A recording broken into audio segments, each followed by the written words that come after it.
And then the downside of this whole Ukraine conflict, from what I've heard, is like they've had all of this time to industrialize and practice like all of the arts of war that we haven't really had to practice in a long time.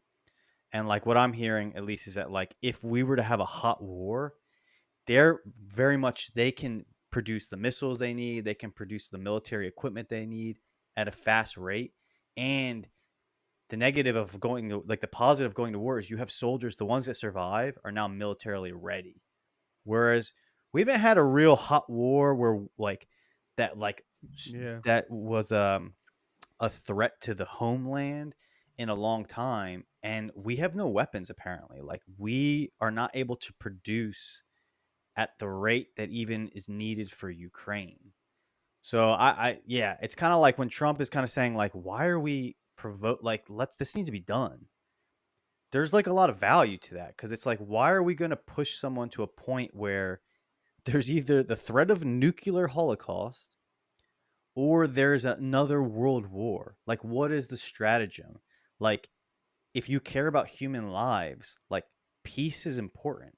So like maybe I'm kind of diverging, but it is interesting that like how many wars America has kind of like instigated over the last like That's 50 fair. years.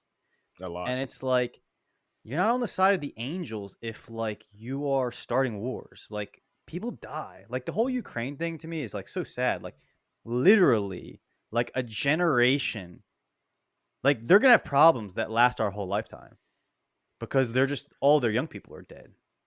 Yeah, it's And like terrible. yeah, so I don't know. Go ahead. So to answer your question, Rob, Yeah. I, I don't think U.S. has a chance. If you look at the history of warfare in like Russia, there's no way that the U.S. could invade a land that large with such hostile terrain. If they try to invade like during the fall or winter, the U.S. has Oh, no done. chance. Yeah. And Germans died, Napoleon died Yeah. So even, fighting but that what war. about the reverse? What about Russia trying to invade the U.S.? also no chance. I don't So it's the same. So no that no washes out. yeah, and there's no basically there would be no point. Yeah. With the artillery piece, the U.S. is selling all of their weapons to Israel, just all of them. Yeah, So so Yeah. we're out of yeah, weapons. we don't have any weapons, and it would have to take a ton of time to restock.